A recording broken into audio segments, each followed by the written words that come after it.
How do you actually pay for this life from your investments without feeling like you're doing something wrong? How do you pay yourself in retirement without anxiety? Not in a perfect spreadsheet person kind of way, but in a real life, midlife, possibly living alone, nervous system friendly way. Hi, I'm Michelle, and on my channel we talk about creating peace, confidence, and life after 50, especially if you're living alone, traveling solo, or navigating retirement. Because nobody really warns you about this. We spend decades being praised for saving, being responsible, being careful, delaying gratification, and building the pile. And then one day you wake up and realize you're supposed to live on that pile now. You're supposed to move money from save to spend.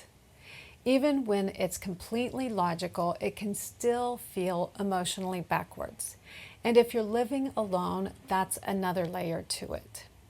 It's all on you. There's no second income, no one to soften a surprise, no one else to discuss your decisions with, and no one to split the stress with. So yes, you can feel proud of your independence and still feel a little shaky when it's time to actually withdraw money. Before we get practical, we have to talk about the mindset shifts. Because if we skip this part, nothing will feel like enough. When you're in your savings years, the goal was accumulation. You measured success by how disciplined you were and how little you needed and how much you could set aside, how well you protected the future. Retirement flips your job description. Now the goal is distribution. Now the goal is to convert what you built into a life that you actually get to live. And that can trigger guilt, even when you're doing everything right. You might hear an old voice that says, "Are you sure you should spend on that?" Even if you're spending on normal things like groceries, healthcare, travel, or just making life easier. Here's the reframe that helps me. Saving was the work. Spending is the purpose. You didn't build this money to win a high score. You built it to buy time, health, freedom, and peace. Those are the real luxuries. And if you never practice accessing them, the money turns into another source of fear instead of a source of support. So when I say pay yourself, I want you to think of this. You're giving your life a paycheck now, the same way you used to get paid for working. Now you get paid for building a life that actually feels good to live. And that's not reckless. That's literally what you planned for. Now let's make it practical, because this is where anxiety usually shows up. A lot of people treat paying themselves like a constant decision. Every month it's, how much should I pull? Is this too much? What if the market drops? What if I live to be 95? And that decision fatigue creates stress, even for people who are financially secure. What you want instead is something that feels like a paycheck system. Set it up once, and then you're not redeciding your entire life every time you pay a bill. The easiest way to do this is to separate your life money from your market money. You don't want to live directly off the market. You want to live off a steady paycheck that you pay yourself. And you don't want that paycheck to be supported by a plan in the background. Think of it as like having money with different jobs. You have your monthly money, which is what actually pays for groceries, bills, gas, prescriptions, and normal everyday living. This is the account that gives you calm because it's predictable and usable. Then you have a buffer. That's the part that keeps you from panicking when life happens. It's for the unglamorous surprises, car repairs, dental bill, a last-minute trip to the vet situation, a home issue. This buffer is important because it turns emergencies into inconveniences, and that's a massive difference emotionally. And then you have your long-term investments. This is your background engine. The market is going to do what the market does, But you don't want to treat that like your daily control panel. If you check it constantly and tie your mood to it, retirement starts to feel like a roller coaster. When these things are mixed together, everything feels stressful. When they're separated, your nervous system can finally relax because you can see what's for now, what's for surprises, and what's for later. So, how do you choose your amount? You start with your baseline. Your baseline is what it costs to run your life in a way that feels stable, not luxurious, but not bare bones miserable either. Stable.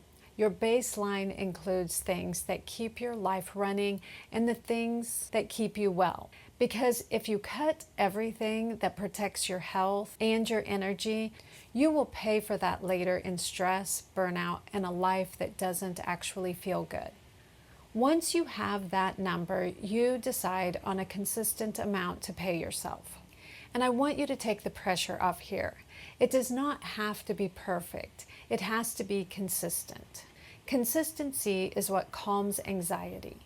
Now there's the part that makes this work without fear. You keep enough buffer so you're not forced to sell investments at the worst possible time. A lot of retirement anxiety comes from imagining a market drop and thinking, what if I need money right then? And that's a valid fear, and that's exactly why you create a buffer. Your buffer lets you keep living life even when the market is having a downturn. So instead of looking at your investments and thinking, that's my grocery money, you look at your buffer and think, I'm covered no matter what headlines are doing. Even with a good system, the guilt can still pop up, especially if you've been a saver for decades. And this might sound strange, but if you've spent most of your life building the skill of restriction, you may have to practice spending intentionally like it's a new muscle. Not reckless spending, not shopping to fill a hole. Intentional spending that supports the life you actually want. I use a simple question. Does this purchase support peace? Peace might mean health, it might mean energy, it might mean good boundaries. And it might mean convenience that prevents burnout. It might mean experiences with people that you love. It might mean travel that makes you feel alive. This matters even more if you're alone because peace is not just a luxury. Peace is an infrastructure. If you're the one running the entire household, your energy is one of your most important assets. Now we have to talk about the thought spiral that hits at 2 a.m. The one that says, what if I run out? That spiral usually comes from trying to imagine the future as one giant unknown. So we replace it with a tiny routine that keeps you grounded. Pick one day a month where you do a quick check-in. Not daily, not constantly, not obsessively, just monthly. You look at your baseline spending, your buffer level, and your paycheck amount. And you ask, do I need to adjust anything right now? Most months the answer is no, and that's the point. You start proving to yourself that you can be steady. And if the answer is yes, you adjust in a small, non-dramatic way, not a panic response, a gentle tweak. If you're retired early or living off investments, or you're in that in-between season where you're not saving the way you used to, you might feel like you lost your identity as a saver. Like, who am I if I'm not constantly building and accumulating and preparing? You're still responsible, you're still thoughtful, and you're still smart. You just have a new job now. Your job is to turn your money into a life that feels safe and meaningful. And the truth is, you will never feel 100% certain about the future. No one does. But you can feel grounded in the present. And you can build a system that makes you steady enough to enjoy today. So if you want to pay yourself in retirement without anxiety, you don't need more willpower. You need a system. Separate your life money from your market money. Define your baseline and pay yourself consistently. Keep a buffer so you're not emotionally tied to the market swings. And choose a spending philosophy that supports peace instead of guilt. Because you're not taking money away from your future. You're funding the life that you planned for. If this video helped, tell me in the comments what part is hardest for you. Is it the guilt, the uncertainty, the fear of market drops, or just not knowing what a safe rhythm even looks like? Thank you so much for watching.